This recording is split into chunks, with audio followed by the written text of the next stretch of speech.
আসসালামু আলাইকুম প্রিয় শিক্ষার্থী ভাই বোনেরা, আশা করি সবাই আল্লাহ তাআলার অশেষ রহমতে ভালো আছেন, সুস্থ আছেন ইনশাআল্লাহ।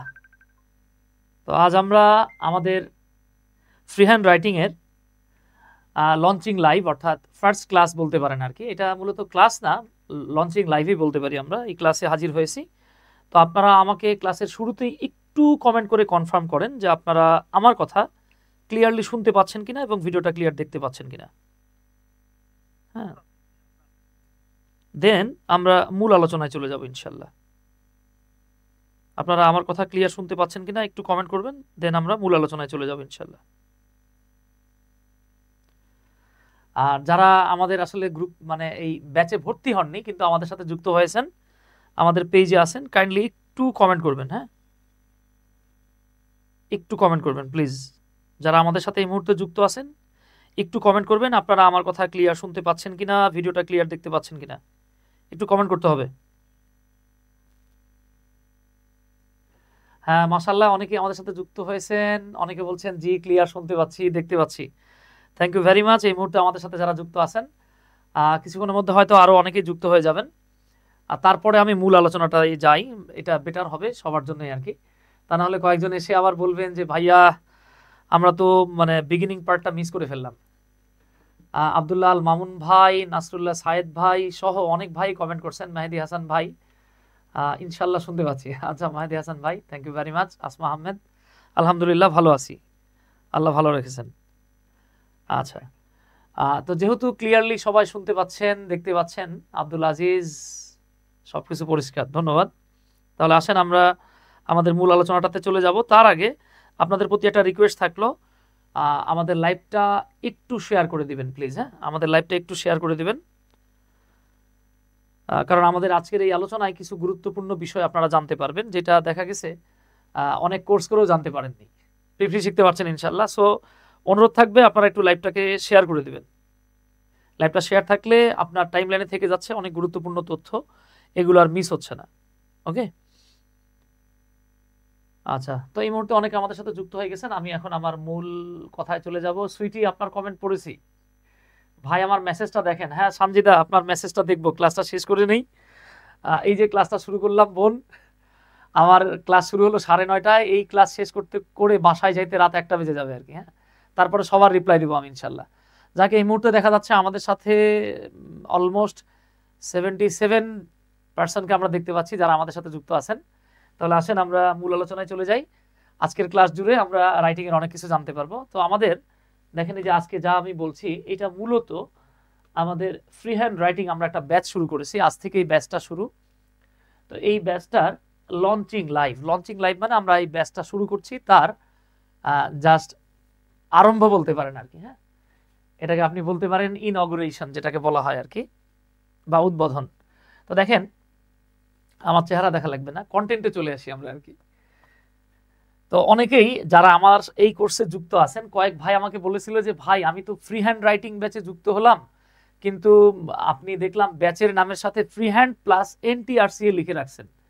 তো ভাই এনটিআরসিএ কেন লিখছেন? খুব চমৎকার একটা কথা বলছেন। তো আমি তাকে বলেছিলাম যে আজকে লাইভে এসে আমি সব ব্যাখ্যা করব। হ্যাঁ, এখানে শুধু এনটিআরসিএ লেখাটা ভুল হয়ে গেছে, এখানে লেখা উচিত ছিল বাংলাদেশ ব্যাংক মানে বিবি, সাথে লেখা উচিত ছিল বিসিএস, সাথে লেখা উচিত ছিল আইএলস, অনেক কিছু লেখা যাইতো আর কি। মানে বাংলাদেশে এর আগে এরকম কোর্স আর কেউ লঞ্চ করেছে কিনা আমার জানা নাই। আপনারা জাস্ট যদি শুরু থেকে 15-20 মিনিট দেখতে থাকেন তাহলে বুঝতে পারবেন ইনশাল্লাহ। হ্যাঁ, আর এটার সাথে কিন্তু ফ্রি হ্যান্ড রাইটিং তো থাকছেই। আসেন, তো অনেকেই প্রশ্ন করছিল, মানে আমরা তো ফ্রি হ্যান্ডের জন্য যুক্ত হলাম, দেখতে পাচ্ছি এখানে অনেক স্টুডেন্ট আছে বা অনেককে যুক্ত করছেন যারা এনটিআরসিএ অর্থাৎ শিক্ষক নিবন্ধনের রিটেন যারা দিবে তাদেরকেও যুক্ত করছেন। আমি পুরো বিষয়টা ব্যাখ্যা করছি। আমাদের এই ব্যাচটা যারা ফ্রি হ্যান্ড রাইটিং এ বস হইতে যাচ্ছেন, হ্যাঁ, এখন প্রশ্ন হচ্ছে গিয়ে দেখেন, আমরা অনেকে বুঝি না, আমরা অনেকে মনে করি কি যে ভাই ফ্রি হ্যান্ড রাইটিং মানে কি আমারে যা লিখতে দিবেন আমি তাই লিখতে পারবো। ভাই এটা কি সম্ভব বলেন? যেমন আমি যদি আমার কথা বলি, আমি ইংরেজিতে অনার্স করেছি, ইংরেজিতে প্রথমে আমি লিটারেচার নিয়ে মাস্টার্স করেছি, দেন আমি অ্যাপ্লাইড লিঙ্গুইস্টিক্স নিয়ে আল্লাহর অশেষ রহমতে মাস্টার্স করেছি। এখন দেখেন আমার পড়াশোনাগুলো মূলত আপনার লিটারেচার এবং লিঙ্গুইস্টিক কেন্দ্রিক। এখন কেউ যদি আমারে বলে যে ভাই আপনি আইনস্টাইনের একটা থিওরি নিয়ে ফ্রি হ্যান্ড রাইটিং লেখেন, আপনারাই বলেন আমার পক্ষে আইনস্টাইনের কোনো থিওরি নিয়ে, রিলেটিভিটি যে থিওরি, এটা নিয়ে কি আমি লিখতে পারবো? এটা আমার পক্ষে লেখা সম্ভব? এটা তো আমার সাথে অনন্ত জলিল আসলেও যিনি অসম্ভবরে সম্ভব করে উনিও পারবে না আমার সাথে। কেন পারবো না? কারণ ফ্রি হ্যান্ড রাইটিং মানে আমাদের ধারণা যা লিখতে দিবেন সব লিখতে পারবো। ভাই এখন আমি যদি আপনারে বলি যে আপনি তো অনেক লিখতে পারেন, এক কাজ করেন, আমার নাম মির্জালাল সুমন, আমার বাপের দাদারে নিয়ে একটা প্যারাগ্রাফ লিখেন, পারবেন না। তাহলে ফ্রি হ্যান্ড রাইটিং মানে এই না যে আপনার যা মনে চায় তাই লিখতে পারবেন। ফ্রি হ্যান্ড রাইটিং বলতে বোঝানো হচ্ছে এই যে কোনো কিছু সম্পর্কে আপনার মাথায় তথ্য আছে, এই মাথার তথ্যগুলো খাতায় আপনি খুব চমৎকারভাবে উপস্থাপন করবেন। This is called free hand writing. অনেকে ভাবে ফ্রি হ্যান্ড রাইটিং কোর্সে ভর্তি হয়েছি তার মানে আমার যা লিখতে দেবো আমি তাই লিখতে পারবো। নো, আপনি তাই লিখতে পারবেন যা আপনি জানেন। যা আপনি জানেন না তা নিয়ে আপনি লিখবেন কিভাবে? যেমন ধরে নেন আপনাকে বলা হলো যে ভাই সাবমেরিন কেবল নিয়ে একটা প্যারাগ্রাফ লেখেন। এখন ধরে নেন আমরা অনেকে জানি যে কেবল মানে তার, সাবমেরিন কি? সাবমেরিন হচ্ছে গিয়ে ডুবোজাহাজ যেটা আপনার পানির নিচ দিয়ে চলে। এখন সাবমেরিন কেবল মানে আপনি যদি চিন্তা করেন যে তার ডুবে ডুবে চলে সেটাই সাবমেরিন কেবল, এটা নিয়ে আপনি কি লিখবেন? এই এটা প্যারেশানি আর কি। তাই free hand writing doesn't mean that আপনার মনে যা চাইবো তাই ফ্রিলি লিখতে পারবেন। হ্যাঁ, ফ্রি হ্যান্ড রাইটিং আপনি তখনই পারবেন যদি আপনার সেই বিষয়ে তথ্য জানা থাকে, সেটাকে সুন্দরভাবে সাজিয়ে কিভাবে উপস্থাপন করবেন এই বিষয়টাই আমি আপনাদেরকে প্রতিটা ধাপে ধাপে দেখাবো ইনশাল্লাহ। সো যারা ফ্রি হ্যান্ড রাইটিং এ দক্ষ হতে চান তারা এছাড়া এনটিআরসি এর স্কুলের রিটেন পর্যায়ে যা যা লাগে আমাদের এই কোর্সে সব আছে ইনশাল্লাহ। এক ভাই জিজ্ঞেস করতেছে আইএলটিএস শেখাবেন? না ভাই, আইএলটিএস তো একটা এক্সাম তো কাউকে শেখানো যায় না। এক্সামে কিভাবে আপনি মানে ভালো করতে পারেন সেটা শেখাবো আমরা। তবে দেখেন আইএলটিএস এ কিন্তু listening, speaking, reading and writing 4টা মডিউল আছে। আমি শুধু এই কোর্সটাতে 2টো মডিউল নিয়ে আলোচনা করব, একটা হলো রিডিং আর একটা হচ্ছে রাইটিং। আর আমাদের এই মডিউলে যা যা আছে, যারা বিসিএস এর প্রিপারেশন নিচ্ছেন তাদের 100তে 100 কভার হবে ইনশাল্লাহ, ঠিক আছে? এরপরে যারা বিসিএস এর রাইটিং প্রিপারেশন নিচ্ছেন, বলেই ফেলেছি যারা আইএলটিএস এর জন্য প্রস্তুতি নিচ্ছেন তাদের রিডিং অ্যান্ড রাইটিং এই 2টো জায়গাতে আমাদের এই কোর্সে কভার হয়ে যাবে ইনশাল্লাহ। এছাড়া যারা শিক্ষক হতে চান, এখন দেখা গেছে আপনি একজন শিক্ষক, এখন শিক্ষক নিজেই লিখতে পারে না, তাহলে কেমন হবে বলেন তো ভাই? ঠিক আছে, এখন মনে করেন আমি জম্মের কানা, রাস্তাঘাট চিনি না, আমার হাতে একটা মশাল দিয়ে আপনি বলেন যে ভাই আমাদেরকে পথ দেখান। আমার অচেনা পথ, একে আমি কানা, অন্ধ, চোখে দেখি না, 2 আমার হাতে মশাল দিছেন, আমি কিন্তু আপনার পথ দেখাতে পারবো না। বরং আশেপাশে খড়ের গাদা থাকলে এই অন্ধর হাতে মশাল দেয়া মানে কি? সে খড়ের গাদায় আগুন লাগায় আপনারে পোড়ায় মারবে, নিজে তো মরবে আপনারেও মারবে। তার মানে দেখেন এখন আপনি আমি যখন শিক্ষক হই আমরা হচ্ছি পথপ্রদর্শক। এখন শিক্ষক, আমি নিজেই যদি কানা হই, অন্ধ হই, তাহলে আমার স্টুডেন্টরা আমি কেমনে পথ দেখাবো? সো যারা টিচার্স হতে চাচ্ছেন, ভালো একজন শিক্ষক হতে চাচ্ছেন, শুধুমাত্র ওই যে দাদার আমলে তেসেন পড়ছি জাস্ট ওইটাই আমি চালাই যাচ্ছি এরকম না, আপনাকে প্রতিনিয়ত স্টাডি করতে হবে। শিক্ষক হতে গেলে আপনার স্টাডি করতে হবে। এই বিষয়ে ছোট্ট একটা গল্প বলি। দেখেন আপনি আজ থেকে 50 বছর ব্যাকে চলে যান, আপনারা যে কসকো সাবানের নাম শুনেছেন, হ্যাঁ কসকো বানান ঠিক আছে স্যার? এই কসকো সাবান যদি আপনি দেখেন আজ থেকে 50 বছর আগে কসকোর কাছে চলে যান আর আপনি লাক্সের কাছে চলে যান, দেখেন কসকো সাবান 50 বছর আগে যা ছিল এখন তাই আছে। কিন্তু আপনি লাক্স সাবানের কাছে যান, সে ক্যাটরিনারে দিয়ে, তারপরে আপনার আরো অনেক অনেক নায়িকা আছে, সবার নাম আমি জানিও না, বুঝছেন? অনেক নায়িকারে দিয়ে তারা কি করাচ্ছে? অ্যাড করাচ্ছে, তারা অ্যারোমা অর্থাৎ সুগন্ধ যোগ করতেছে, কালার চেঞ্জ করতেছে, তারপরে দেখবেন কিছু ফুলের ডিজাইন দিচ্ছে। এর ফলে দেখেন সেই লাক্স আগে যা ছিল এখন বরং আরো বেশি চলতেছে। কিন্তু আপনি যদি জাস্ট একটু খেয়াল করে দেখেন, এই কসকো এখন মানুষ বাথরুমে ছাড়া, টয়লেটে ছাড়া, আর দেখবেন বড় বড় হোটেলগুলো যাতে হাত ধুইতে গিয়ে সাবান বেশি খরচ না হয় তাই কসকো তারা রেখে দেয়। এখন একজন টিচার সে যদি কসকোকে ফলো করে যে আমি ছোটবেলায় যা পড়ছি, আমার স্যারের স্যার যা পড়ছে তা আমার স্যার পড়ছে, হেটা আমি পড়ছি, আমি আমার পোলাবেন্ডে শিখাবো, তাহলে আপনার অবস্থান হবে বাথরুমে, দ্যাট ইজ কসকো সাবানের মতো হবে। সো যদি কসকো সাবানের মতো না থেকে লাক্স সাবান হইতে চান, ঠিক আছে, একবারে মানে চরম পর্যায়ের গরম হয়ে একটা ক্লাস নিতে চান বা লেখালেখি করতে চান, পড়তে চান, দেন আপনাকে অবশ্যই ওই যে আপনাকে একজন শিক্ষক হতে গেলে ভাই স্টাডি করতে হবে। আপনি শিক্ষক হবেন, ডক্টর হবেন, আইনজীবী হবেন, সাংবাদিক হবেন, সাংঘাতিক না, হ্যাঁ আপনারা তো অসম্ভব পর্যায়ে পড়াশোনা করতে হবে। সো আর এছাড়া আমাদের অনেক ভাই বোন আছেন বাংলাদেশে, কিন্তু দেখবেন ফ্রিল্যান্সিং করে আমাদের এই দেশের অর্থনীতিকে চাঙ্গা রেখেছে অনেক ভাই বোন। হ্যাঁ, এক ভাইয়ের সাথে কয়েকদিন আগে, নাম বলবো না, ভাই অসম্ভব ভালো, তার সাথে আমি কিছু রেকর্ডেড ভিডিও করছিলাম ডক্টরদের জন্য। তো ওই ভাই আমারে বলতেছিল যে ভাই মানে আমি আমার পর্যায়ে সুপার কাজ করতে পারি, আমি আমার সাইডে, কিন্তু গিটুটা লাগছে গিয়ে আমি যে দেখা গেছে ফাইবার বলেন বা আরো কি কি যেন নাম আছে স্যার, হ্যাঁ আপওয়ার কাছে, এই জায়গাগুলোতে যাব, আমি তো ভাই ইংরেজিতে আমার কমিউনিকেশনের অবস্থা যাতা, এই যাতা অবস্থা হলে তো আপনার অবস্থা যাতাই হবে, তাই না? সো আপনি দেখেন মারাত্মক দক্ষতা অর্জন করছেন কিন্তু আপনি কথা বলতে পারছেন না, আপনি যোগাযোগ করতে পারছেন না, তাহলে তো একটা বিপদ। এছাড়াও সচেতন অভিভাবক, মানে আমার মতো আর কি, বা আমার মতো বলবো না, আমার বউয়ের মতো আর কি, বুঝছেন? আমি আমার পোলারে ছেড়ে দিয়ে রাখছি, 3-তে পড়ে, এবার 4-এ উঠবে, আমি প্যারেশানি দিই না। আমার বউ চিন্তা করে ওরে আজকে বিসিএস ক্যাডার বানাবে। তো এইরকম মানে অতিরিক্ত সচেতন যারা আর কি, বুঝছেন, তারাও চাইলে মানে এই বিষয়গুলো কাভার করতে পারেন, যাতে করে হ্যাঁ আপনি আপনার বাচ্চাকে পড়াতে পারেন, বাচ্চার পড়াগুলো ঠিকঠাক মতো নিতে পারেন। হ্যাঁ, তো এই ছিল আমাদের এই কোর্সের যে বিষয়টা, যাদের জন্য কোর্সটা লাগবে। এইবার আসেন আমি কোর্স ডিটেইলে চলে যাই। কোর্স ডিটেইলে গিয়ে আপনাদের সাথে কিছু বেসিক কথাবার্তা বলবো। যারা আমার এই কোর্সে ভর্তি হবেন না, দরকার নাই। কোর্সে ভর্তি না হয় অনেক কিছু করতেছে ভাই, আইএলসে 8.5 পাইতেছে, 9 পাইতেছে, কোনো কোচিং এ প্রিপারেশন নেয় না, হচ্ছে না, হচ্ছে। আপনিও পারবেন, আমার কাছে না পড়লে পারবেন না এরকম না, হ্যাঁ, বাট আপনি দেখেন ইনশাল্লাহ অনেক কিছু জানতে পারবেন। সো আমি কোর্স ডিটেইলে চলে যাচ্ছি যে আমাদের এই কোর্সে আমি কি কি বিষয় নিয়ে আলোচনা করব। তো দেখেন আমি একদম ফার্স্ট যে ক্লাসটা, এই ক্লাসটায় আমি আমার ভাই বোনদের সাথে, যাদের প্রয়োজন নাই তাদেরকে আমি বলি যে প্রথম ক্লাসটা স্কিপ করবেন। বাট অনেকেই আছেন যারা একটা সেন্টেন্সে যে মানে কম্পোনেন্টস গুলো বসে, যেমন সাবজেক্ট বসে, ভার্ব বসে, এর সাথে থাকে অবজেক্ট, কমপ্লিমেন্ট, এক্সটেনশন। আমি এখানে কোনো চিহ্ন দেই নাই, সাধারণত আমাদের বাংলাদেশি বইগুলো এখানে একটা অবলিক দেয়। তারা বলে সাবজেক্ট প্লাস ভার্ব, এরপরে হয় অবজেক্ট, নয়তো কমপ্লিমেন্ট, নয়তো এক্সটেনশন বসে। এইখানে একটু ঝামেলা আছে। আমি আপনাকে শত বাক্য লিখে দেখাতে পারবো যেখানে আপনি দেখবেন যে সাবজেক্টের পরে ভার্ব, তারপরে অবজেক্ট রয়েছে, দেন এরপরে একটা কমপ্লিমেন্ট রয়েছে, এরপরে একটা এক্সটেনশন রয়েছে। তার মানে ভার্বের পরের যে অংশ, আমরা অনেকে মনে করি এক্সটেনশন মানেই বাকি সব। নো, এক্সটেনশন জিনিসটা আলাদা ভাই, এগুলো আমি ডিটেলসে আলোচনা করব। এক্সটেনশন মানে হলো either adverb or adverb phrase, আর কমপ্লিমেন্ট মানে হলো either noun, pronoun or adjective, আর অবজেক্ট হচ্ছে নাউন অথবা প্রোনাউন। তাহলে দেখেন আমাদের যাদের ধারণা যে ভার্বের পরে যেটা থাকে সেটা অবজেক্ট অথবা কমপ্লিমেন্ট অথবা এক্সটেনশন অথবা তিনটা একই জিনিস, নো, এই তিনটার মধ্যে বিস্তর পার্থক্য আছে, চরম পার্থক্য আছে। এই চরম পার্থক্য না জানলে জায়গা মতো গিয়ে সরম পাওয়া লাগবে। ওকে, সো এটাকে আপনি বলতে পারেন অবজেক্ট অথবা কমপ্লিমেন্ট অথবা এক্সটেনশন। সাইড বাই সাইড এমনও হতে পারে আমি আপনাকে শত বাক্য লিখে দেখাতে পারবো। আমি একটা ছোট্ট উদাহরণ দিই, যেমন ধরে নেন আমি একটা নাম লিখলাম, রূপা called me brother yesterday. রূপা গতকাল আমাকে ভাই ডেকেছিল। ধরে নেন রূপা এতদিন আমার মামা ডাকতো, গতকাল আমারে ভাই ডাকছে। তাহলে রূপা হলো সাবজেক্ট, called হলো ভার্ব, মি হচ্ছে অবজেক্ট, ব্রাদার হলো কমপ্লিমেন্ট, yesterday হলো এক্সটেনশন। দ্যাট ইজ একটা সেন্টেন্সে দেখেন এই তিনটাই থাকতে পারে। তো আমি রাইটিং যেহেতু শুরু করতেছি একবারে 0 টু প্রো লেভেলের আলোচনা করব, বেসিক টু অ্যাডভান্স, তাই আমি একবারে সাবজেক্ট কোনটা, ভার্ব কোনটা, অবজেক্ট কোনটা, এগুলো 1 বাই 1 ভেঙে দেখাবো। আমাদের এই ক্লাসটা আগামী ক্লাসে হবে আর কি। হ্যাঁ, ওইখানে আমি অলমোস্ট 1.5 থেকে 2 ঘন্টা জাস্ট এগুলো নিয়ে আলোচনা করব। সাথে আমাদের অনেকে প্রশ্ন করছেন যে ভাই ক্লাসগুলো কি ফেসবুক সিক্রেট গ্রুপে হবে নাকি জুমে? দেখেন আমাদের ক্লাসগুলো ফেসবুক সিক্রেট গ্রুপে হবে, তবে একজন বলতেছেন ভাই শার্টটা পছন্দ হয়েছে, ঠিক আছে ভাই এটা ফটোকপি করে দিয়ে দিবানে। হ্যাঁ, বউ কিনে দিছে, মূল কপি দিতে পারলাম না, ফটোকপি করে দিবানে, রঙিন ফটোকপি। হ্যাঁ, যেটা বলতেছিলাম আর কি, আমাদের কিছু ক্লাস হবে ফেসবুক সিক্রেট গ্রুপে এবং কিছু ক্লাস হবে জুমে। যেই ক্লাসটা জুমে হবে সেটা ক্লাস শেষ হওয়ার সাথে গ্রুপে আমি আপলোড করে দেব।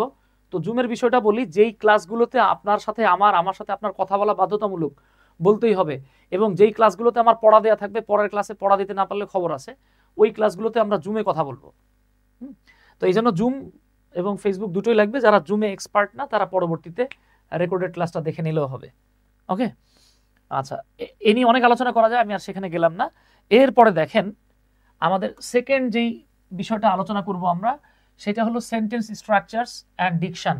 এইটা একটা মারাত্মক ইস্যু, যেটা আমাদের অনেক ভাই বোন জানে না, মানে না, উদাহরণ টানে না, এবং এই জায়গাগুলোতে তারা ভালো নাম্বার তুলতে গিয়ে মানে ঝামেলায় পড়ে যায় আর কি।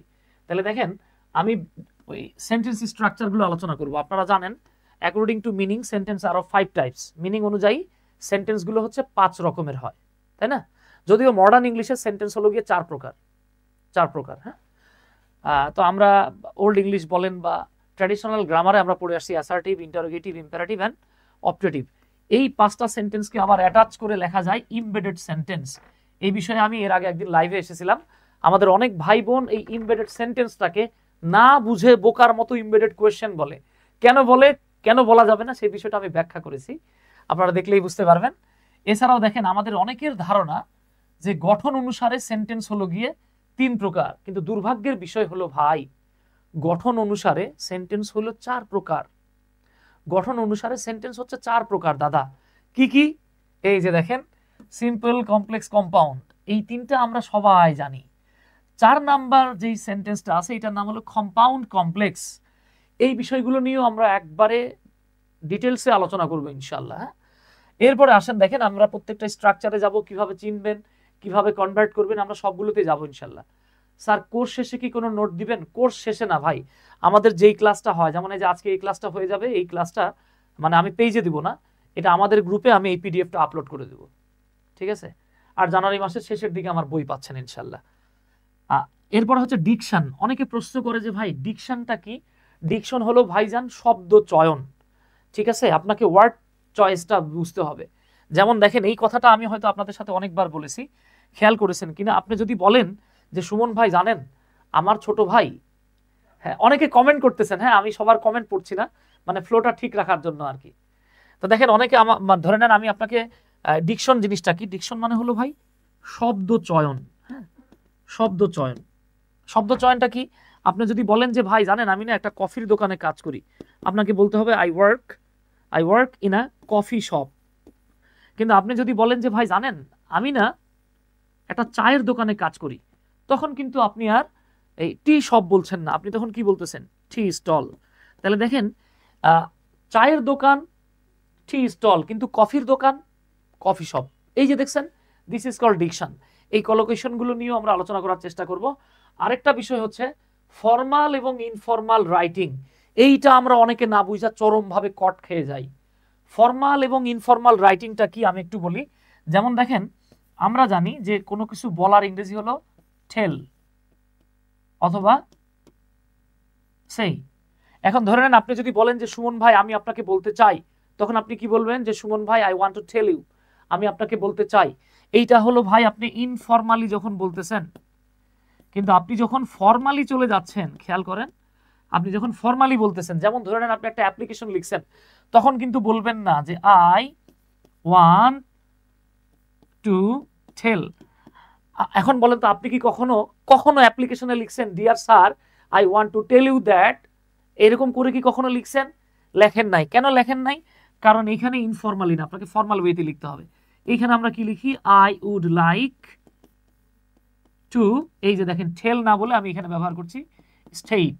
এই যে দেখেন টেল বা সেই হয়ে যাচ্ছে স্টেট। এটা কোন জায়গায় হচ্ছে? এইটা আপনার ফর্মালি হচ্ছে। তো এই যে দেখেন আপনি ইনফর্মাল রাইটিং এবং ফর্মাল রাইটিং এই জায়গাগুলোতে কিভাবে ওয়ার্ড চয়েস করবেন, ডিকশনটা কি হবে, এই বিষয়গুলো আমরা আলোচনা করব আমাদের এই কোর্সে ইনশাল্লাহ। তো এটা আমাদের আরেকটা অপশন ছিল আর কি। এরপরে এই কোর্সের মধ্যে আচ্ছা যেটা বলছিলাম আর কি, আপনারা কেউ যদি আমাদের এই ফ্রি হ্যান্ড রাইটিং ব্যাচটাতে যুক্ত হতে চান, আমাদের কোর্স ফি 1500 টাকা। আমাদের এই হোয়াটসঅ্যাপ নাম্বারটাতে যোগাযোগ করে ভর্তি হয়ে যেতে পারেন। ইনশাল্লাহ লাইফের বেস্ট কোর্স পাবেন। আর আগামীকাল থেকে আমাদের বেসিক টু অ্যাডভান্স গ্রামারের একটা ব্যাচ শুরু হবে ইনশাল্লাহ। কোর্স ফি মাত্র 1000 টাকা। এইখানে এ টু জেড যত গ্রামার আছে, যত গ্রামার সব আলোচনা করা হবে। আপনারা কেউ যদি আগ্রহী থাকেন যোগাযোগ করতে পারেন।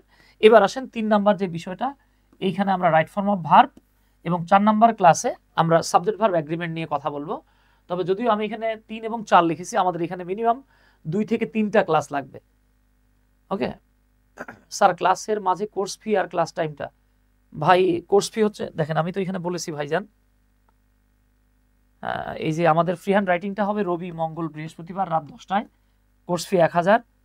আর আমাদের এই যে ফ্রি হ্যান্ড রাইটিং যেটা, এটা শনি সোম বুধবার রাত 9:30টায়। হ্যাঁ, এটা 1500 টাকা কোর্স ফি। আচ্ছা আমি মূল আলোচনায় চলে যাই। তো দেখেন যেটা বলছিলাম, এর পাশাপাশি আমরা রাইট ফর্ম অফ ভার্ব আলোচনা করব।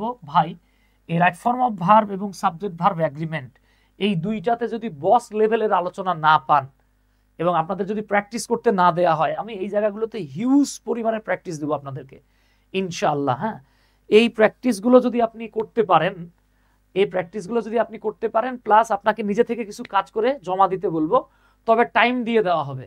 যারা আমাদের অ্যালোটেড টাইমের মধ্যে কাজ করে জমা দিতে পারবেন, তাদের কাজগুলো আমি খাতায় দেখে আনসার করে, মানে আমি প্রিন্টার দিয়ে প্রিন্ট করে আনসার করে তারপরে আমি এই স্মার্ট বোর্ডে এনে কোন জায়গায় ভুল করছেন সেটা বলে দেব। তবে শর্ত হচ্ছে গিয়ে এটার জন্য একটা লিমিটেড টাইম দেবো। কারণ দেখা গেছে আমার এক কোর্সে ভর্তি হয়ে গেলেন মনে করেন 70 থেকে 150 জন, অনেক সময় 200 জন হয়। আমার একটা ব্যাচে সর্বোচ্চ স্টুডেন্ট ছিল মনে হয় কত 850 জন আর কি। হ্যাঁ, এটা করোনার সময় আর কি। তো যেটা বলছি আর কি, এখন ধরে নেন 200 স্টুডেন্টের খাতা দেখা সম্ভব না, তাই এক্ষেত্রে আমরা একটা কাজ করি বা আমি একটা কাজ করব। সেই কাজটা হচ্ছে গিয়ে, ধরেন আপনাকে আমি একটা ওয়ার্ক দিয়েছি, হোমওয়ার্ক দিয়েছি, হ্যাঁ এটা আমি বলে নেই, হ্যাঁ তা নাহলে পরে বলেন যে ভাই আমারটা তো আপনি দেখে দিলেন না। আমি একটা কাজ দিলাম আপনাকে, এই কাজটা আমি 2 ঘন্টা সময় দিব, 2 ঘন্টার মধ্যে যারা জমা দিতে পারবেন, অথবা দেখা গেছে 12 ঘন্টা বা 16 ঘন্টা সময় দেওয়া থাকবে, এই সময়ের মধ্যে যারা জমা দিতে পারবেন, শুধু তাদের সমস্যাগুলোই, যেগুলো কারেক্ট হয়েছে সেগুলো আমি দেখাবো না, যে জায়গাগুলোতে ভুল হয়েছে এই জায়গাগুলো আমি মার্ক করে করে আপনাদেরকে স্মার্ট বোর্ডে এনে দেখাবো যে এই ভাইটার কোন জায়গায় ভুল হয়েছে। সো প্রত্যেকটা টপিকের উপর এরকম হবে ইনশাল্লাহ, কারণ আমি আমার এর আগে যেই রাইটিং কোর্সগুলো করিয়েছি আমি আমার মন মতো করাতে পারিনি, কারণ আমাদের তখন স্মার্ট বোর্ড ছিল না। এখন আলহামদুলিল্লাহ আমাদের স্মার্ট বোর্ড আছে, আমরা চাইলে আমাদের মন মতো করে আপনাদেরকে আমাদের সর্বোচ্চ দিতে পারবো ইনশাল্লাহ। ওকে, আর যদি মিরপুর 1-এর আশেপাশে কেউ থাকেন, মাঝে মাঝে ঝালমুড়ি নিয়ে চলে আসতে পারেন, তাহলে সরাসরি খাতা দেখে দিবেন।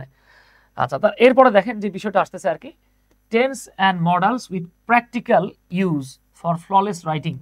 এই যে দেখেন, নিখুঁত রাইটিং বা খুঁতবিহীন রাইটিং এর জন্য অন্যতম একটা প্যানাসিয়া বা সর্বরোগের মহা ঔষধ বলতে পারেন টেন্স এবং মডেল।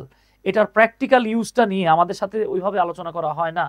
আমি টেন্স, মডেল, সেমি মডেল এগুলোর প্র্যাকটিক্যাল ইউজ নিয়ে আমি ইনশাল্লাহ আপনার সাথে এমনভাবে আলোচনা করব, ইনশাল্লাহ আমি চেষ্টা করব আর কি, যাতে করে আপনাকে এই বিষয়গুলো নিয়ে আর কখনোই সমস্যায় পড়তে না হয়।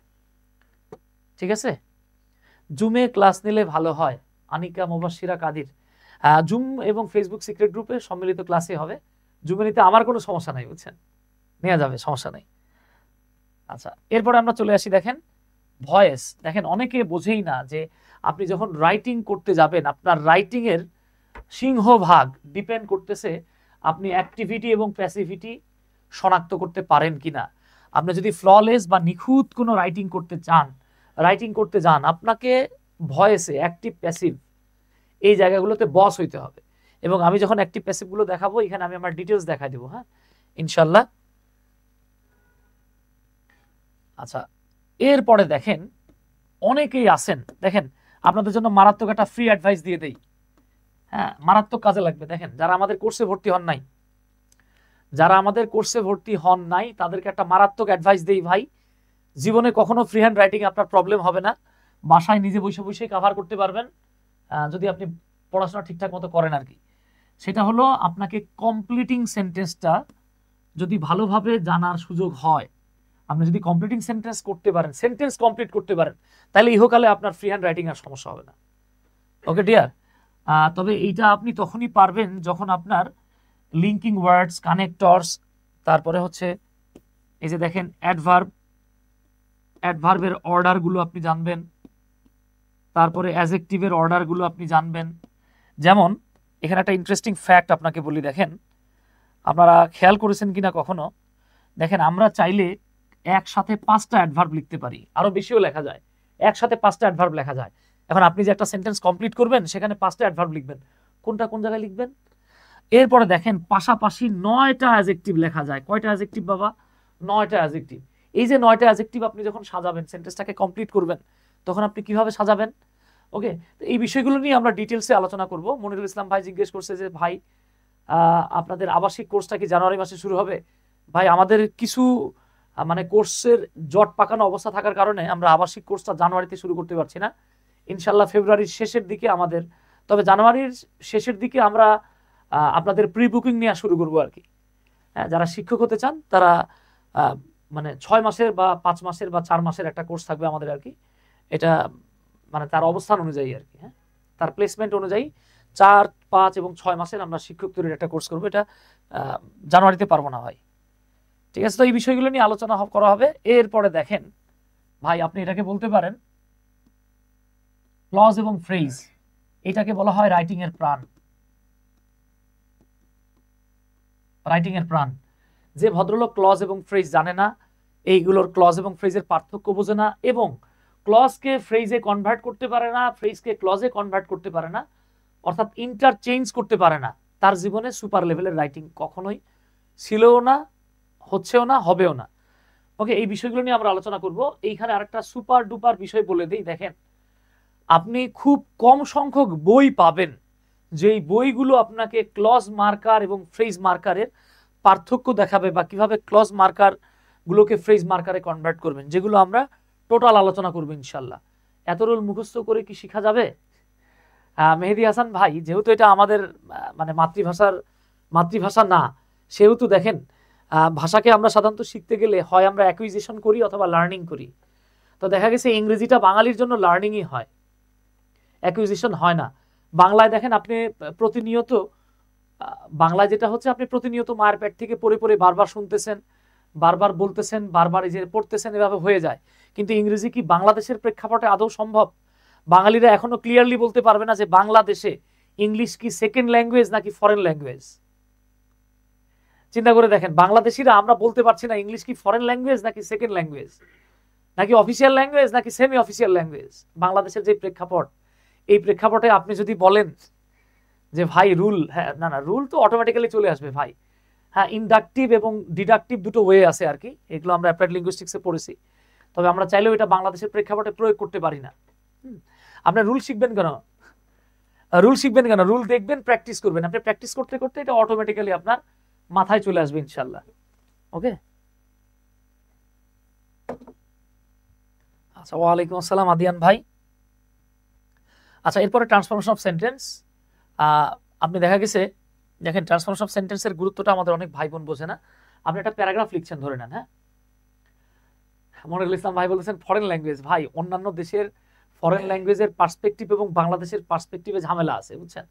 এবং বাংলাদেশে যখন লিঙ্গুইস্টিক্স পড়ানো হয়, সাইকো লিঙ্গুইস্টিক্স, সোশিও লিঙ্গুইস্টিক্স, এই বিষয়গুলো যখন পড়ানো হয়, তখন দেখবেন আমাদেরকে সাইকোলজি এবং সোশিওলজিটা এটা বাংলাদেশের পার্সপেক্টিভে পড়ানো হয় না। ঠিক আছে, এগুলো নিয়ে কথা বলতে যাচ্ছি না আমি। আচ্ছা, দেখেন এই ট্রান্সফরমেশন অফ সেন্টেন্সটা এটা আপনার জন্য খুব গুরুত্বপূর্ণ একটা জায়গা। কারণ ধরেন আপনি একটা প্যারাগ্রাফ লিখছেন, অথবা ধরেন আপনি একটা অ্যাসে লিখছেন। বিশেষ করে যারা আইএলস এর অ্যাসে লেখেন, হ্যাঁ, বিশেষ করে যারা আইএলস এর অ্যাসে লেখেন অথবা রাইটিং টাস্ক 1-এ চলে যান, ওইখানে কিন্তু আপনি যদি সব সিম্পল সেন্টেন্স লেখেন, সব যদি কমপ্লেক্স লেখেন, সব যদি কম্পাউন্ড লেখেন, ঝামেলা। আপনার কি হতে হবে, আপনার প্যারাগ্রাফ হোক, অ্যাসে হোক, বা যে কোনো একটা রাইটিং হোক, সেটা হতে হবে the combination of simple, complex and compound. আরো বেটার হয় আপনি সিম্পল, কমপ্লেক্স, কম্পাউন্ড তো লিখছেনই, সাইড বাই সাইড যদি একটা কম্পাউন্ড কমপ্লেক্স সেন্টেন্স লিখতে পারেন, মাশাআল্লাহ, আপনার যে লেখার মান ভালো এটা বোঝা যাবে। আর যেই ভাই বলতেছেন যে গ্রামারের এত রুল কি জানা লাগে, ভাই আপনারা হয়তো জানেন এই যে আমরা অনেকে এটাকে IELTS বলি, এটাকে IELTS বলা যায় না, কারণ অ্যাক্রোনিম এবং অ্যাব্রিভিয়েশন বলে একটা টার্ম আছে, আমি ওইদিকে যাচ্ছি না। দেখেন এই আইএলস এক্সামে আপনি স্পিকিং বলেন আর রাইটিং বলেন, এই জায়গাগুলোতে 4 ভাগের 1 ভাগ, খেয়াল করেন 4 ভাগের 1 ভাগ, অর্থাৎ 25% মার্কস ডিপেন্ড করে গ্রামারের উপর। এখন আপনি যদি বলেন যে ভাই 25% মানে বুঝতে পারতেছেন তো, 4 ভাগের 1 ভাগ মার্ক আপনার ডিপেন্ড করতেছে, ব্যান্ড স্কোর ডিপেন্ড করতেছে আপনার গ্রামারের উপর। আর আপনি যদি বলেন যে ভাই গ্রামার লাগে না, তাহলে তো আমার আর কিছু বলার নাই ভাই। স্পিকিং এ ইভেন দেখেন স্পিকিং এ 25% মার্কস ডিপেন্ড করে আপনি গ্রামাটিক্যাল মানে অ্যাকুরেট কিনা, গ্রামাটিক্যাল অ্যাকুরেসি আছে কিনা। স্পিকিং এ যেখানে গ্রামার দেখা হয়, আর আমরা আইএলস এর স্পিকিং এ ভাই, হ্যাঁ, আমি দায়িত্ব নিয়ে বলছি, আপনারা একটু মার্কিং ক্রাইটেরিয়াটা দেখে নিন, তাহলে বুঝতে পারবেন। আচ্ছা, এরপরে চলে আসেন বাবা, যেটা বলছিলাম আর কি, পার্টস অফ স্পিচ। ভাই, পার্টস অফ স্পিচ এবং যদি এটার ইন্টারচেঞ্জ না জানেন তাহলে বিপদে পড়ে যাবেন। কারণ আমি একটু বলে নেই, আমরা আপনাদেরকে এই যে প্যারাফ্রেজিং জিনিসটা দেখাবো, এটা কিন্তু এনটিআরসি তে আছে। প্যারাফ্রেজিং এমন চরম একটা জিনিস, প্যারাফ্রেজিং যারা না জানবে আর কি, প্যারাফ্রেজিং যারা না জানবে তাদের জীবনে অন্তত ওই সিন বলেন আনসিন বলেন লেখালেখিতে বিপদে পড়ে যাবে। আর আপনি যদি প্লেজারিজম থেকে বাঁচতে চান, আপনাকে তো প্যারাফ্রেজিং শিখতেই হবে। স্পেশালি যারা রিসার্চ মেথোডোলজি নিয়ে কাজ করছেন বা রিসার্চ ওয়ার্ক করছেন, তারা খুব ভালোভাবে জানেন যে প্যারাফ্রেজিংটা কত গুরুত্বপূর্ণ। ইয়াসিন ভাই সব অনেক ভাই বারবার বলতেছিল যে ভাই 2টা কোর্স একসাথে করলে, আচ্ছা আমাকে নক দিন, যে আমার হোয়াটসঅ্যাপ নাম্বারে নক দিন, আমি বলবো না, হ্যাঁ। আচ্ছা দেখেন, যেমন ধরে নেন আমি বললাম হি কন্ট্রিবিউটেড আ লট, আমি বললাম যে তিনি ব্যাপক অবদান রেখেছেন। আমি আরেকটু এভাবে বলতে পারি, ইন দিস রিগার্ড। তাহলে আমরা বলতে পারি দেখেন এ বিষয়ে তিনি ব্যাপক অবদান রেখেছেন। এই যে দেখেন কন্ট্রিবিউটেড শব্দটা হলো আমার ভার্ব, আমি যদি পার্টস অফ স্পিচ না জানি এই সেন্টেন্সটাকে তো প্যারাফ্রেজ করতে পারবো না। আমি কি বলতে পারি দেখেন, হি হ্যাজ হিউজ, চাইলে বলতে পারতাম a lot of contribution in this regard। আমি চাইলে এটাকে ইন দিস রিগার্ড না লিখে লিখতে পারতাম ইন দিস কানেকশন, একই অর্থ দিত। দেখেন এই যে দেখেন আমার এখানে ছিল কন্ট্রিবিউটেড, আমি এটারে বানাই ফেললাম কন্ট্রিবিউশন। এখন আপনি যদি পার্টস অফ স্পিচের ইন্টারচেঞ্জ না জানেন, একটা প্যাসেজ থেকে আপনাকে একটা প্রশ্নের উত্তর লিখতে হবে, যেটা ধরে নেন আমি ক্লাস 8, 9, 10 এবং ইন্টারমিডিয়েটের স্টুডেন্টদেরকে বলছি, আপনার প্যাসেজ পড়ার পর আপনাকে একটা উত্তর লিখতে হবে। এখন আপনি যখন প্যাসেজ থেকে একটা উত্তর লিখবেন, হুবহু যদি প্যাসেজের উত্তর আপনি লিখে দেন, হুবহু যদি প্যাসেজের উত্তর আপনি প্যাসেজ থেকে নিয়ে লিখে দেন, তাহলে কি হবে? হবে না। এই ক্ষেত্রে আপনি ওই লাইনটাকেই সাইজ করতে পারবেন। এগুলো আমি রাইটিং এ শেখাবো ইনশাআল্লাহ, রিডিং এ শেখাবো। যে লেখা আছে কন্ট্রিবিউশন, কন্ট্রিবিউটেড, আপনি বানাই দিয়েছেন কন্ট্রিবিউশন। দেখেন স্যারের মানে এখানে কিছু করার নাই, বুঝতে পারছেন? আপনারা নাম্বার দিতে বাধ্য হয়ে যাবে। তো এই বিষয়গুলো আপনি যদি পার্টস অফ স্পিচের ইন্টারচেঞ্জিং না জানেন, কেমনে করবেন? করা যাবে না তো, ঠিক আছে? বুঝতে পারতেছেন কি প্রিয় ভাই বোনেরা? একটু কমেন্ট করেন না প্লিজ, আর আমাদের লাইভটা একটু শেয়ার করে দিবেন প্লিজ। হ্যাঁ, আমাদের লাইভটা একটু শেয়ার করে দিয়েন, এই গুরুত্বপূর্ণ আলোচনাগুলো যাতে আপনাদের ছোট ভাই বোনেরাও জানতে পারে। তো যেটা বলছিলাম আর কি, প্যারাফ্রেজিং, ওই যে প্যারাফ্রেজিংটা আমি দেখালামই। বাংলাদেশি বইগুলো আমাদেরকে প্যারাফ্রেজিং শেখায় সাধারণত সিনোনিম দিয়ে, সাধারণত সিম্পল কমপ্লেক্স কম্পাউন্ড দিয়ে, হ্যাঁ এইভাবে, অথবা দেখা গেছে অ্যাফার্মেটিভ নেগেটিভ, নেগেটিভ অ্যাফার্মেটিভ, এইভাবে বলে। তবে মাথায় রেখেন, আমি আপনাদেরকে ইনশাআল্লাহ প্যারাফ্রেজিং এর কম পক্ষে 13 থেকে 15টা ওয়েই দেখাবো, ওয়েজ আপনাদের সাথে আলোচনা করব। এই প্যারাফ্রেজিংটা আপনি শেখার পরে ইংরেজিতে আপনার দক্ষতা ইনশাআল্লাহ সুপার ডুপার হয়ে যাবে। ওকে ভাইজান, ওকে ভাই বোনেরা। হ্যাঁ, রায়হান ভাই, অনুরিমা সুইটি, ধন্যবাদ, চঞ্চল ভাই। আচ্ছা, প্যারাফ্রেজিংটা তাহলে কি? যে আমি একটু আগে দেখালাম যে he contributed a lot in this regard, এটাকে আমরা বানাই ফেললাম he has a huge contribution. এটা হচ্ছে প্যারাফ্রেজিং, অনেকভাবে করা যায়। হ্যাঁ, আচ্ছা, আমাদের যদি এই ব্যাচটাতে এখনো যুক্ত হতে চান কেউ, চাইলে আমাদের ব্যাচটাতে যুক্ত হতে পারবেন। আমরা 21শে ডিসেম্বর আজকে ক্লাস শুরু করছি, আসলে ক্লাস শুরু করলাম না, লঞ্চিং লাইভ। এটাতে ভর্তি হতে পারবেন 30 তারিখ পর্যন্ত, ঠিক আছে? আচ্ছা, চলে আসি আমরা তাহলে। যারা বেসিক টু অ্যাডভান্স ব্যাচে ভর্তি হতে চাচ্ছেন তারাও চাইলে আমাকে নক দিতে পারেন। এইবার আসেন ট্রান্সলেশন। ভাই, বাংলাদেশের ছাত্রছাত্রীদের জন্য মূর্তমান এক আতঙ্কের নাম হলো ট্রান্সলেশন। আমি লাস্ট 3 দিন আপনাদেরকে 3টা 0 to Pro translation part 1, part 2, part 3 আলোচনা করেছি। সামনে আরো পাবেন ইনশাল্লাহ। আমার ইচ্ছা আছে 30 থেকে 50টা আমি এরকম পার্ট আপনাদের সাথে আলোচনা করব। তো দেখেন, এই যে ট্রান্সলেশন নিয়ে আমাদের 10-এর অধিক লং ক্লাস হবে, একবারে 0 to Pro লেভেলের ট্রান্সলেশন। এবং আমি প্রিভিয়াস কিছু এক্সামে আসার ট্রান্সলেশনগুলো করে আপনাদেরকে দেখাবো। এটা Bangla to English, English to Bangla. আর একটা বিষয় হইতেছে ভাই, আপনি যদি ট্রান্সলেট করতে না পারেন তাহলে তো রিডিং পারবেন না। ওকে নয়ন ভাই, we don't know many things. Okay, you don't need to know many things, এগুলো আস্তে আস্তে হয়ে যাবে ইনশাল্লাহ। এরপরে দেখেন, এই যে আনসিন কম্প্রিহেনশন বা যে কোনো একটা কম্প্রিহেনশনটাকে আপনি কিভাবে রিডিং টিপস অ্যান্ড টেকনিক্সের মাধ্যমে সলভ করবেন। হ্যাঁ, আপনি কিভাবে ইন্টেন্সিভ রিডিং এর মাধ্যমে, আপনি কিভাবে scanning, skimming, birds eye view ইত্যাদি টেকনিকগুলো কিভাবে আপনি প্রয়োগ করে ইজিলি প্যাসেজ থেকে কোনো ওয়ার্ডকে খুঁজে বের করবেন, তথ্যকে খুঁজে বের করবেন। সাথে সাথে আমি এই জায়গাগুলোতে আপনাদেরকে দেখাবো, হ্যাঁ, আমি আপনাদেরকে এই জায়গাগুলো থেকে root word and supporting word, আরো বেশ কিছু টিপস অ্যান্ড টেকনিক্স দেখাবো, যার ফলে ইনশাল্লাহ আপনার অন্তত যে কোনো সিন বা আনসিন যেই প্যাসেজেই আসুক, এখান থেকে উত্তর বের করতে কোনো কষ্ট হবে না।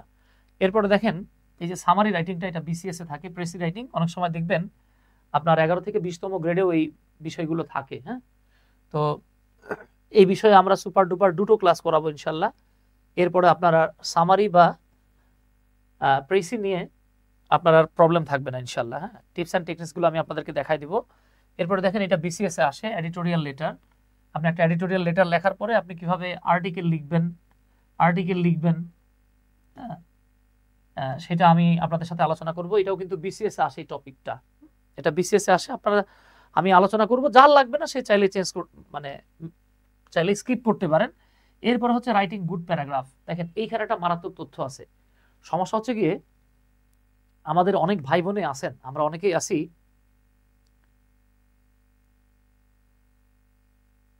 আমাদের অনেক ভাই বোনে আছেন যারা দেখা গেছে প্যারাগ্রাফ লেখে বিভিন্ন বই থেকে, আমি নাম বলবো না, নাম করে অনেক বই থেকে আপনি প্যারাগ্রাফ পড়ছেন, প্যারাগ্রাফ দেখে আসছেন। এইখানে একটা ঝামেলা আছে। ঝামেলাটা কি জানেন? আমি আপনাদেরকে প্যারাগ্রাফ, ডিফারেন্ট টাইপের প্যারাগ্রাফ পড়ানো দেখাবো। প্যারাগ্রাফগুলো কিভাবে মানে আপনি লিখবেন, পড়ানো তো না, লেখার টেকনিক দেখাবো। ওইখানে গিয়ে দেখবেন যে দেখেন প্যারাগ্রাফ অনেক রকমের আছে। এই এক এক রকমের প্যারাগ্রাফগুলো লিখতে গিয়ে এক এক রকম টেকনিক অনুসরণ করতে হয়। তো আমরা অনেকে করি কি, যে কোনো প্যারাগ্রাফ আসলে ডিসক্রিপটিভ প্যারাগ্রাফ লিখে দিই, যেটা খুব ভয়ঙ্কর বিষয়। একটা প্যারাগ্রাফের 3টা অংশ থাকে, অনেকে আমরা এই 3টা অংশ মেনটেনই করি না। এই পুরো বিষয়গুলো নিয়ে আমরা, অর্থাৎ how to write a good paragraph, এই বিষয়গুলো নিয়ে আমরা আলোচনা করব। এরপরে ডিফারেন্ট টাইপস অফ অ্যাসে, বিভিন্ন ধরনের আমরা অ্যাসে লেখাগুলো দেখব। যেমন এর মধ্যে আপনি একটা পাবেন প্রবলেম সলভিং অ্যাসে।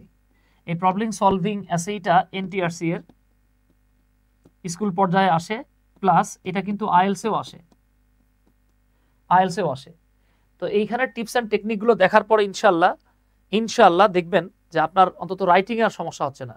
এরপরে দেখেন আরেকটা আতঙ্কের নাম হচ্ছে গ্যাপ ফিলিং অ্যাক্টিভিটিস। আমরা অনেকে গ্যাপ ফিলিং অ্যাক্টিভিটিসে আটকে যাই, এটা একটা বড় ঝামেলা আর কি। ধন্যবাদ অমিত রায়হান ভাই। দেখেন আমরা ওই প্রিফিক্স সাফিক্স অনেকে শুধু এই দুটোকেই পড়ে আসছি। আসলে এই প্রিফিক্স সাফিক্স ইনফিক্স এগুলো মূলত হচ্ছে অ্যাফিক্স। আমি আপনাদের সাথে অ্যাফিক্স আলোচনা করব। অ্যাফিক্সে আপনি প্রিফিক্স পাবেন, সাফিক্স পাবেন। অনেকে আমরা জানি না যে অ্যাফিক্স হলো 3 রকমের। আমরা পড়ে আসছি প্রিফিক্স আর সাফিক্স। ইনফিক্স নামে একটা বিষয় আছে, যেগুলো আমাদের কোর্সে আপনারা এই আলোচনাগুলো পাবেন। হ্যাঁ, বেসিক টু অ্যাডভান্স ব্যাচে কতদিন ভর্তি চলবে ভাই? আপনি ভর্তি হতে পারবেন কোর্স শেষ হওয়ার আগ পর্যন্ত, তবে লাইভ ক্লাস পাবেন না, এই আর কি। এরপরে হচ্ছে গিয়ে কিভাবে আপনি রুট ধরে একটা ওয়ার্ড থেকে, হ্যাঁ, কিভাবে রুট থেকে দেখা গেছে আপনি জাস্ট একটা ওয়ার্ডের রুট পড়ে কিভাবে আপনি শত শত ওয়ার্ড, অনেক অনেক ওয়ার্ড আপনি কিভাবে কভার করতে পারবেন, লিখতে পারবেন, তৈরি করতে পারবেন, বা জাস্ট রুট দেখে আপনি কিভাবে একটা আননোন ওয়ার্ডকে মিনিং লিখতে পারবেন, সেই বিষয়গুলো আমরা আলোচনা করবো ইনশাআল্লাহ। এবার দেখেন রিপোর্ট রাইটিং, হেডলাইন রাইটিং সহ। দেখেন আমাদের অনেকেই আমরা পত্রিকা পড়ি, কিন্তু আমরা জানি না যে ভাই পত্রিকার হেডলাইন দেখে বুঝি না। এইটা একটা বড় সমস্যা হয়। আমি আপনাদেরকে ছোট্ট একটা উদাহরণ দেখাই। যেমন দেখেন আমি যদি এইভাবে লিখি যে ধরে নেন প্রধানমন্ত্রী, that is prime minister, will visit the USA today. ধরে নেন একটা নিউজ পেপারের হেডলাইন হওয়ার কথা যে প্রধানমন্ত্রী আজ আমেরিকা সফরে যাচ্ছেন। এইবার দেখেন এই যে আমি টিপস অ্যান্ড টেকনিক্স গুলো দেখাবো আপনাকে, যা ছোট্ট করে বলি। এই যে প্রাইম মিনিস্টারকে হেডলাইন লেখার অনেকগুলো নিয়ম আছে। এর মধ্যে একটা হচ্ছে কি আমরা এটাকে সংক্ষেপে অ্যাব্রিভিয়েশন দিয়ে লিখবো। যেমন পিএম লিখলেই প্রাইম মিনিস্টার হয়ে যায়। এর মধ্যে আরেকটা সুপার টেকনিক হচ্ছে, সাধারণত হেডলাইনে আমরা শ্যাল বা উইল ব্যবহার করি না, সেখানে শ্যাল বা উইলের জায়গাতে টু আসে। এরপরে দেখেন বড় শব্দ ভিজিট, এটাকে বড় না লিখে লেখা হলো ফ্লাই। এরপরে দেখেন সাধারণত কিছু স্পেসিফিক জায়গা ছাড়া সাধারণত হেডলাইনে আর্টিকেল লেখা হয় না, এই আমরা কাটলাম। এরপরে ইউএসএ এটা বাদ দিলেও চলে। তাহলে আগে কি ছিল? Prime minister will visit the USA today, এটা হয়ে গেল PM to fly US today. দেখেন এই দুটো সিমিলার মিনিং দিচ্ছে যে আজ প্রধানমন্ত্রী আমেরিকা সফরে যাচ্ছেন। তো এই টিপস অ্যান্ড ট্রিক্স সহ আমরা কিভাবে আপনি একটা রিপোর্ট রাইটিং করবেন সবকিছুই আলোচনা থাকছে আমাদের ইনশাআল্লাহ। ওকে, আশা করি বুঝতে পারছেন। দেখেন এই যে বড় একটা অংশ কিভাবে একটা ছোট্ট অংশ হয়ে গেছে, দেখছেন? ওকে, থ্যাংক ইউ মামুন ভাই। এরপর আসতেছে দেখেন ডায়ালগ হয় দুইজনের মধ্যে। কনভারসেশন রাইটিং অনেক সময় দেখা গেছে 2 এর অধিক 3 জনের মধ্যে আপনাকে লিখতে দিল, সেটা হচ্ছে গিয়ে আপনার কনভারসেশন রাইটিং। অনেকে কনভারসেশন এবং ডায়ালগের প্লট তৈরি করতে পারে না।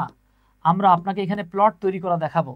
অনেকে ডায়ালগ লিখতে গেলে, বিশেষ করে ছোট বাচ্চাদের ক্ষেত্রে এটা হয় আর কি, তারা hi hello how are you good bye টাটা দিয়ে ডায়ালগ শেষ করে দেয়।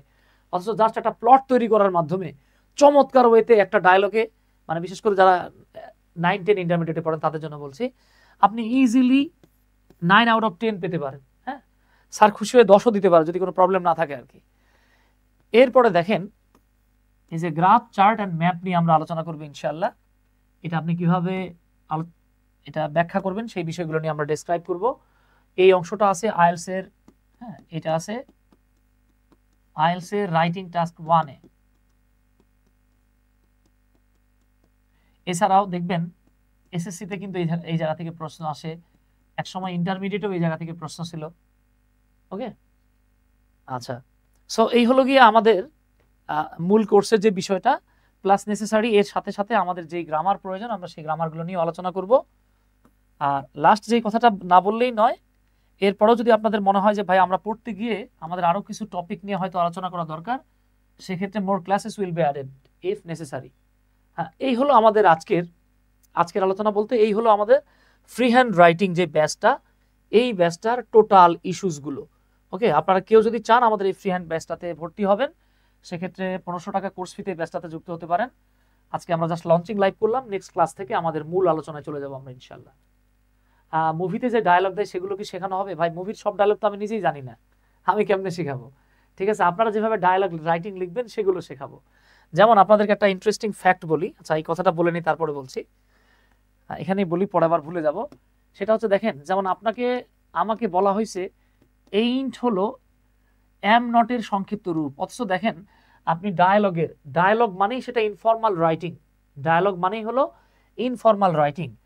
আপনি জানেন কিনা জানি না, এইন্ট এটা হলো মূলত সংক্ষিপ্ত রূপ কার জানেন? Am not, is not, are not, have not, has not. তাহলে দেখেন এই যে am not, is not, are not, have not, has not, এগুলোর সংক্ষিপ্ত ফর্ম হচ্ছে এইন্ট, এগুলোর সংক্ষিপ্ত রূপ হচ্ছে এইন্ট। অথচ আপনারা আমার আজীবন পড়ানো হলো কি এম নটের সংক্ষিপ্ত রূপ হচ্ছে এইন্ট। আমার এই কথাটা বিশ্বাস না হলে আপনি এখনই যান, এইন্ট লেখা একটা স্পেস দিয়ে অক্সফোর্ড ডিকশনারি অথবা ক্যামব্রিজ ডিকশনারিতে সার্চ দেন, আপনি এখনই গুগলে গেলে পেয়ে যাবেন, দেখবেন বলতেছে ain't is the contracted form of am not, is not, are not, have not and has not. এই বিষয়গুলোই আমরা ইনশাল্লাহ আপনাদেরকে ডায়ালগে দেখিয়ে দেব, শিখিয়ে দেব। ওকে, সো আমাদের এই রিটেন কোর্সটাতে কেউ যদি যুক্ত হতে চান, আমাদের কোর্স ফি হচ্ছে 1500 টাকা। এই হোয়াটসঅ্যাপ নাম্বারটাতে আপনারা যোগাযোগ করতে পারেন। সাইড বাই সাইড যারা আমাদের বেসিক টু অ্যাডভান্স গ্রামার ব্যাচটাতে যুক্ত হতে চাচ্ছেন, চাইলে তারাও আমাদের সাথে এখানে যুক্ত হয়ে যেতে পারেন। গ্রামার ব্যাচে শুধু আমরা গ্রামার আলোচনা করব A to Z। ওকে, তো এই ছিল আমাদের আসলে আজকের যে আলোচনা আর কি, পর্যালোচনা বা আমাদের এই যে লঞ্চিং লাইভটা। আশা করি ইনশাল্লাহ আমাদের কোর্সের টপিকগুলো আপনারা বুঝতে পেরেছেন। সাইড বাই সাইড আমরা যখন পড়বো কিভাবে পড়া উচিত সেটাও বুঝতে পারছেন। একজন বলতেছে পাংচুয়েশন, হ্যাঁ পাংচুয়েশন এবং ক্যাপিটালাইজেশন আমাদের এই কোর্সের সাথে আছে, আমি এটা লিখতে ভুলে গিয়েছি। So that's all about our written course. Sir আমি গ্রামার এবং ভোকাবুলারিতে দুর্বল, আগে গ্রামার কোর্স করলে ভালো হবে নাকি ফ্রি হ্যান্ড রাইটিং? রাসেল ভাই আপনি ভোকাবুলারি আপনাকে এনরিচ করতে হবে, আপনি গ্রামার ফ্রি হ্যান্ড রাইটিং যাই করেন, যার ভোকেব ভালো না ও জীবনে ইংরেজিতে ভালো করতে পারবে না। আপনার ভোকাবুলারি বাড়াতে হবে, ভোকাবুলারি বাড়ান, সাইড বাই সাইড আমাদের বেসিক টু অ্যাডভান্স গ্রামার ব্যাচটাতে যুক্ত হয়ে যেতে পারেন। তো ঠিক আছে, সবাই ভালো থাকেন, ইনশাল্লাহ আবারও দেখা হবে। আসসালামু আলাইকুম, আদাব, আল্লাহ হাফেজ।